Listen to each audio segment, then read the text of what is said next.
Mark and I are together again after a week.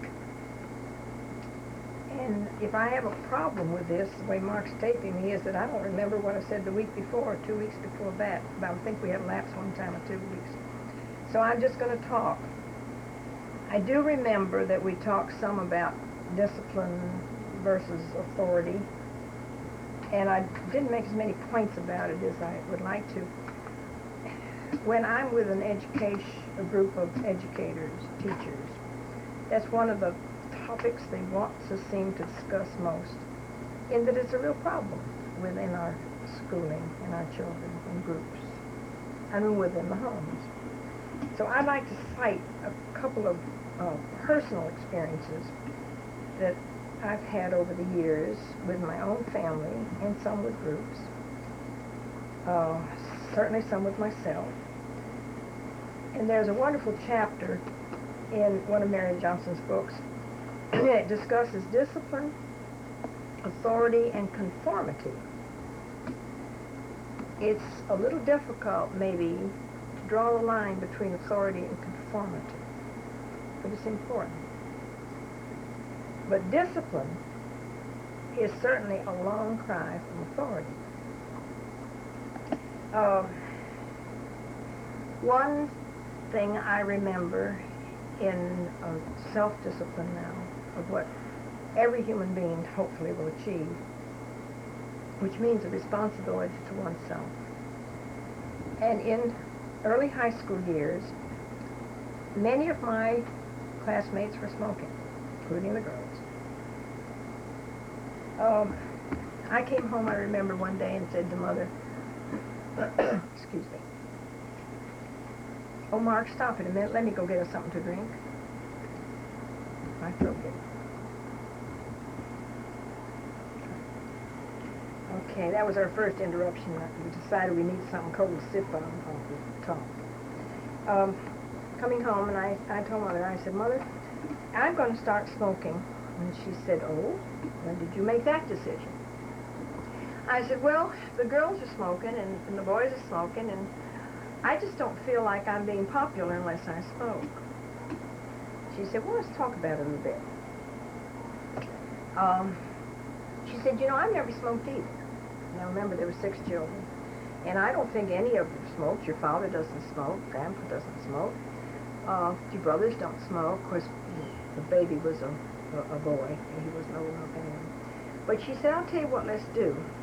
I think we should all have experience of smoking.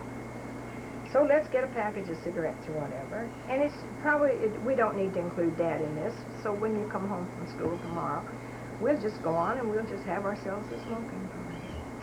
But I want to remind you that you know all the hazards of smoking, of what it does to your health. Yeah. And she said, "Now, it's up to you. I'm just your earthly mother. And remember, you're a child of God. And you're going to have to live with you all your life. Now, if it's more important for you to be accepted, and you think you're being rejected, and that you need to smoke to do that, that will be your decision. But just give it a lot of thought. There was never a no in it.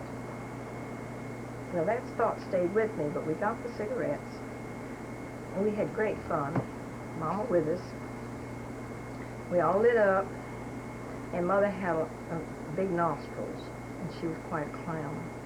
And so we all puffed, and we all choked, and Mother would blow the smoke from her nose and giggle, and nobody liked it, of course. And she said, "Now we've had our experience of smoking, haven't we? Now you all make your own decision." I guess she told the others pretty much what she told me.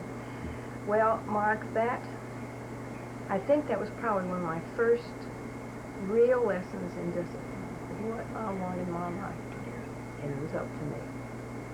Now that's discipline, that's not authority. Mother could have said, "If I catch you smoking, you know what." So that took care of my smoking. I never did smoke. Then another one now on I guess it would be discipline. Let's see if I can skip down to bring out the discipline ones. Well, I'll take them as I scribbled them down. we had the two boys, they're very different in their temperaments. And I remember how Aunt Betty used to say, and I guess she's written it, teachers should not treat children impartially. They should know the child. Well, that stuck with me, and when our two boys came along, I realized how completely different they were. And so their guidance, let's say, should be treated differently. Jeffrey had, when he was 7, he was stricken with, at that time we didn't know what, and he went into a coma, and he didn't walk for almost a year, lost a full year of school. It was diagnosed as spinal meningitis at the time, but it was a misdiagnosis. It was a very, very difficult year. And then, as he progressed, he became, at early 11, I guess he was, he began to have grand mal, I think they call it now. I don't know what they call it. They don't call them seizures anymore, grand mal and petty. That was during adolescence. He consequently had brain surgery. And I don't think they ever even went into the right lobe, the frontal lobe. So he was under medication. And Jeffrey missed, I kept track of it, intermittently, 5 years of his 12 years, of his elementary years. Jeffrey was very gregarious, fun-loving, adaptable to anything and everything, just full of life, to the point where many times he would do things that we felt were not wise.